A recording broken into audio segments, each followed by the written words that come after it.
Good morning night sa inyong lahat mga kapatid. JDB uli ang inyong abang lingkod. Pag-usapan natin ngayon itong, again, national budget naman. Pero, yung sinabi ho ng ating Pangulo, na ito raw pong budget, yung agaan natin, malinis, walang insertion.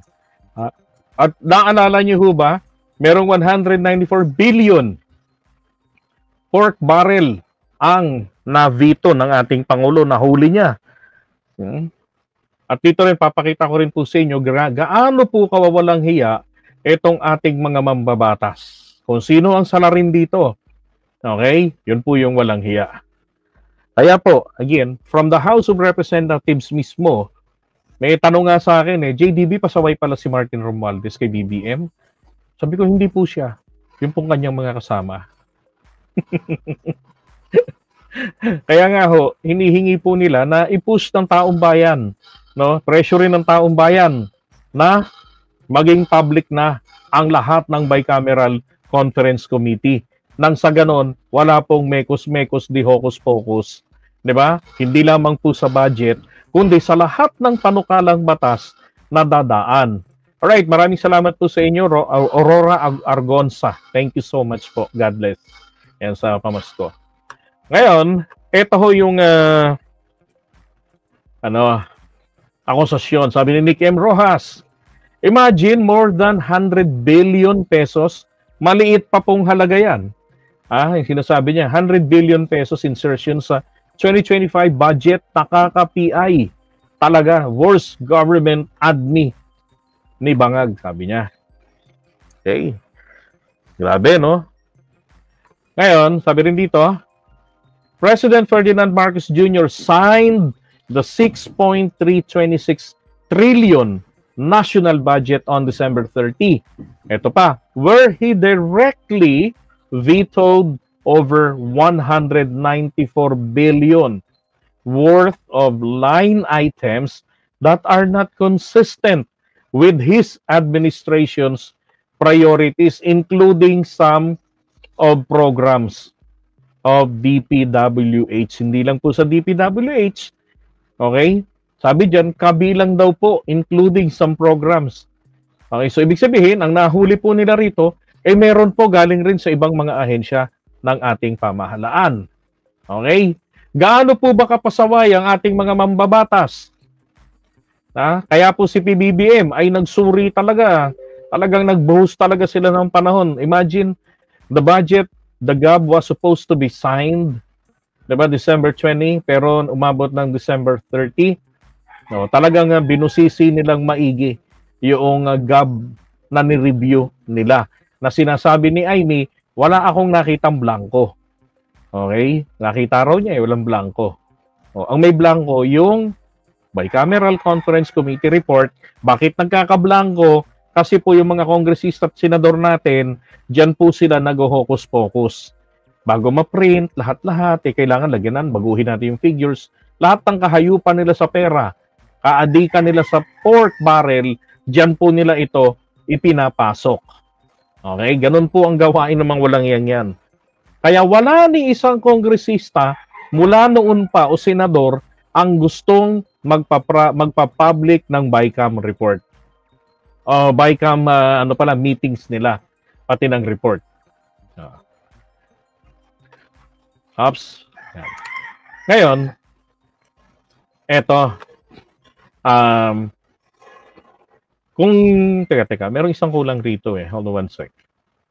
Pakita ko sa inyo kung gaano po sila ka loko-loko yang mga yan. Okay? Hold on one second. Merong isang na naisigit ko sa ibang location Ito po yung sinabi ni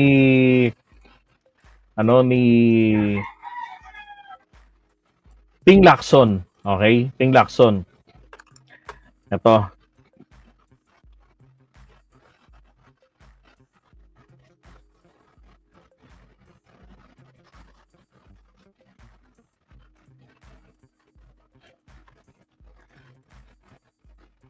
Test 1. Pansinin nyo Noong panahon po ni dating Pangulong Duterte, talamak din po ang ganitong problema. Yang mga insertions na yan.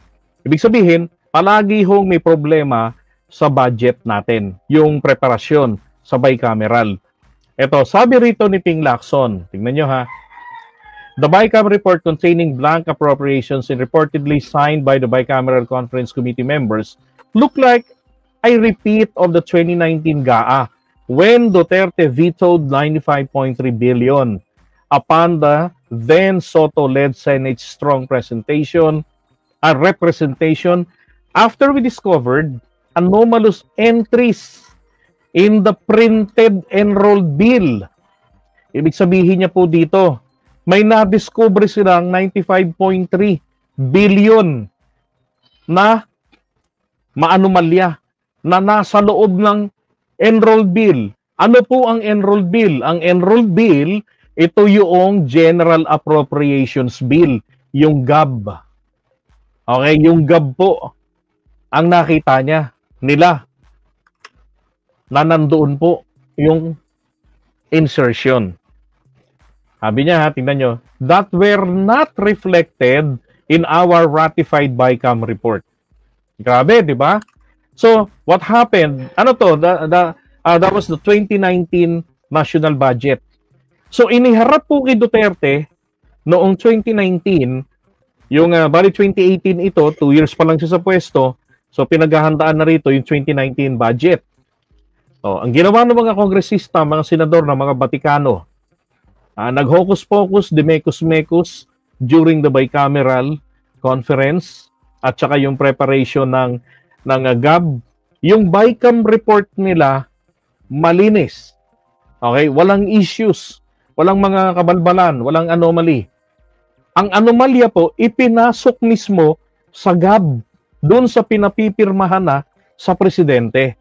Kaya naman ho, di ba? Si PBBM, naging maingay sina Aimee, ganyan. Dahil hindi naman po pwede na reviewin ni PBBM ang Bicameral Conference Committee report. Ang kanya pong kailangang ma-review ang produkto ng BICAM na yan, which is ito pong General Appropriations Bill. Okay?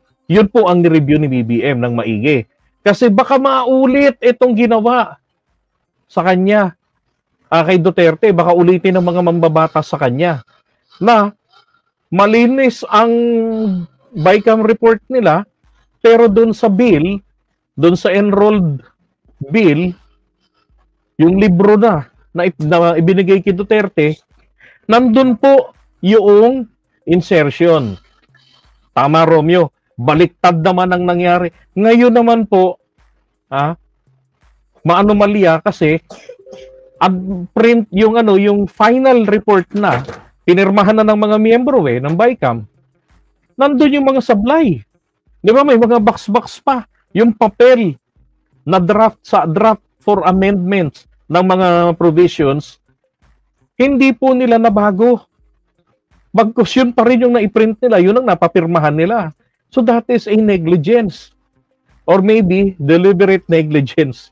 Sinadyang kapabayaan. No? Ganon.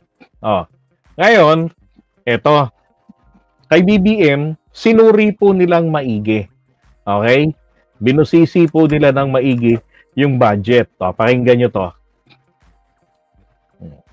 About insertions in the 2025 budget. Baka mag-assess na naman tayo ng mga project na pinasok na insertion sa insertion. Because yung This video was actually a month ago. December po yan.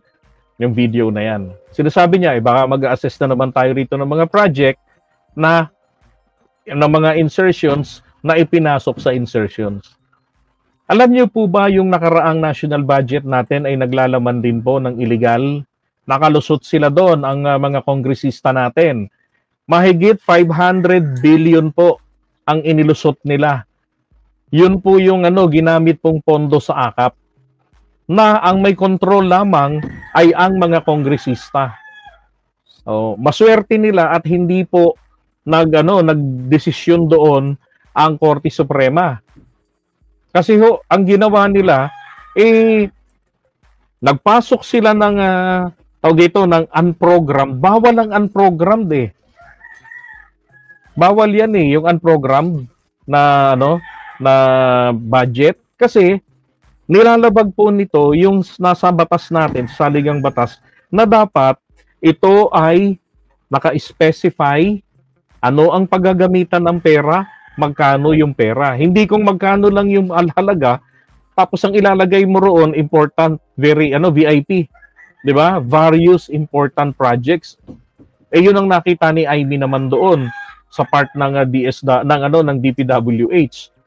Kaya nga nagreklamo siya. Merong nakalagay na VIP, tapos nakalagay naman doon yung halaga kung ilang bilyon ang gagamitin. So nakita rin po ni BBM 'yon. Grabe ho itong mga itong mga mambabatas kung tutuusin. Pagdating ho sa ganyang usapan po sa kaperahan. Kaya nga, mabuti na nga lamang ay nagsuri po ang ating Pangulo.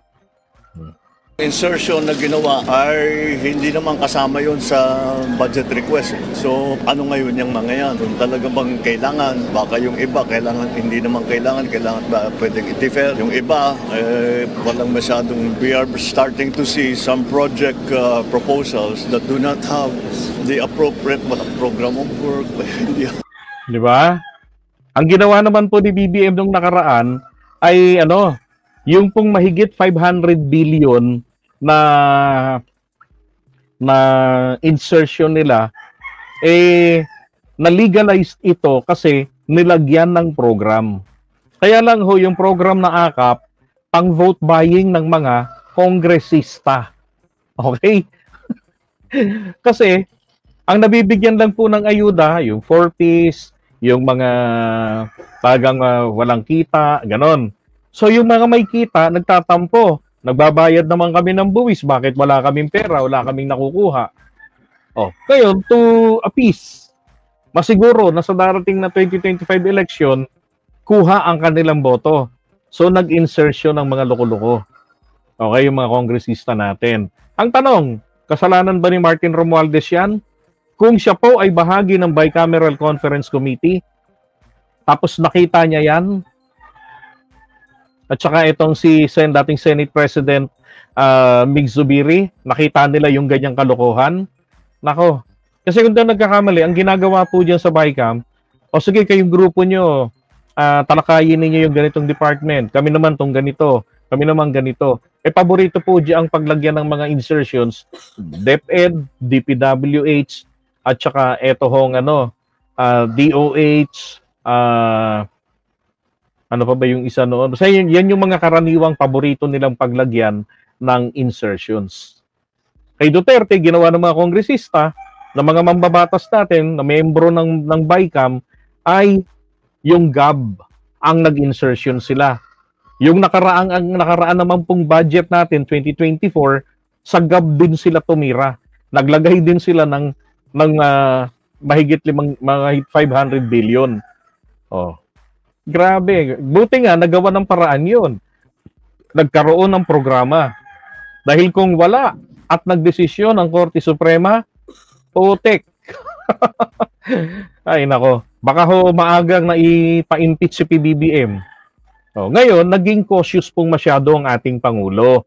Kaya nga, ang sabi niya nga dito, kung babalikan natin, ito. PBBM talks about insertions in the 2025 budget. Baka mag-assess na naman tayo ng mga project na pinasok na insertion sa insertion. Because yung insertion na ginawa ay hindi naman kasama yon sa budget request. So ano ngayon yung mga yan? Kung talaga bang kailangan, baka yung iba kailangan, hindi naman kailangan ba pwedeng i-defer?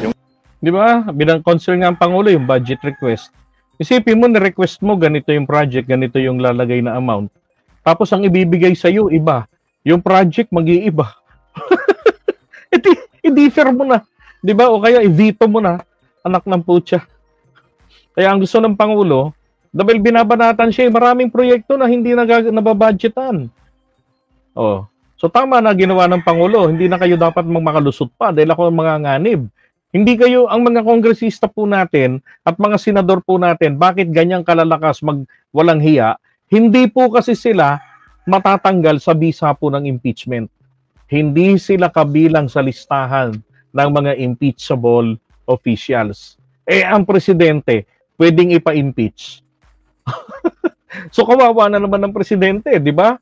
Hindi siya ang may gawa, napirmahan niya yung budget, nakalusot, nakakuha ng pera, di ba? Nairereklamo sa korte.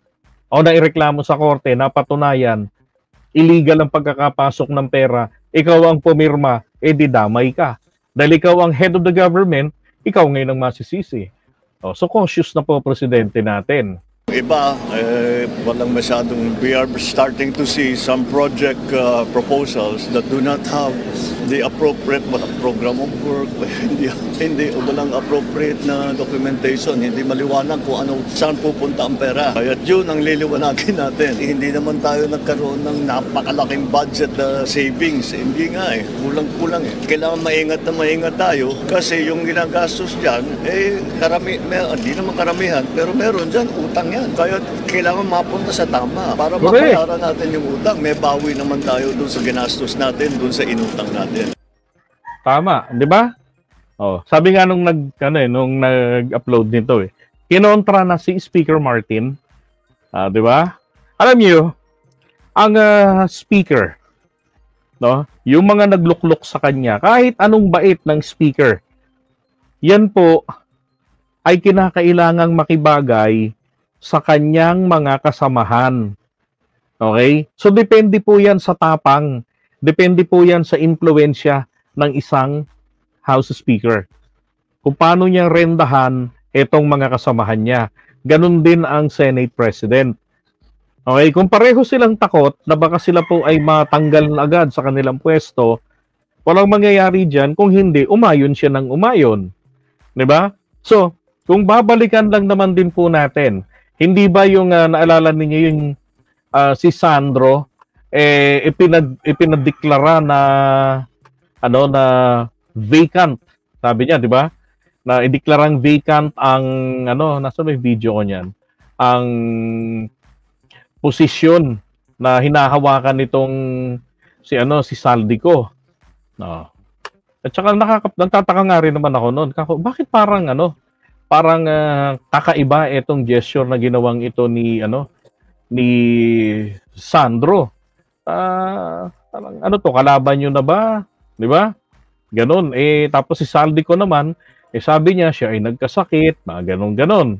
No. Pero ang totoo, ang nakarating naman ho sa akin, nagalit daw po nga ang ating Pangulo. Dahil po dyan sa natuklasan nila dyan sa budget. Imagine, more than 194 billion pesos ang halaga ng na-veto ng presidente natin. Kaya tama lang naman sabihin natin, nakikinig ang ating Pangulo. At yun, hinuli nila. At doon, ang nangyari, itong si Sandro, nag-motion na. Ito yun, yung motion ni Sandro.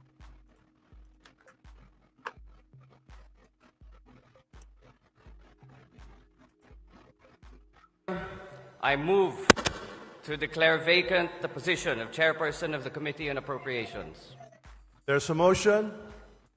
The Chair hears no objection. Said motion is carried. Session suspended. Di ba? Nauna ho ito na nangyari na pinabakante. Tapos yung ibang mga kongresista, wala na pong tumutol to protect Saldico. Kasi sinasaldico, tama rin naman sa sinabi ni Sara, nandyan po ang kalokohan kay Saldico. Yan sa makapangyarihang kanyang committee na Committee on Appropriations. Okay? Kung di ako nagkakamali, sino bang may hawak ng Committee on Appropriations dati? Noong time ni Duterte. Ay, nako. Okay? Kaya ngayon masabi nga po talaga na ito ating national budget ay malinis. Wala po itong, ano ba tawag dito? Organic, walang halong chemical. Okay? Walang pork barrel. Kasi laging ugali ng mga mambabatas natin, hahanap at hahanap ng mga paraan yan in any form makapag bring home the bacon sila. Diba? Hakot ng biyaya para sa kanilang distrito na maipabudbud doon, then lalakas ang kanilang kapit sa mga tao. Yan. Okay. So, iwan mo na natin to. Kaya ho ganun kalinis yung ating national budget ngayon.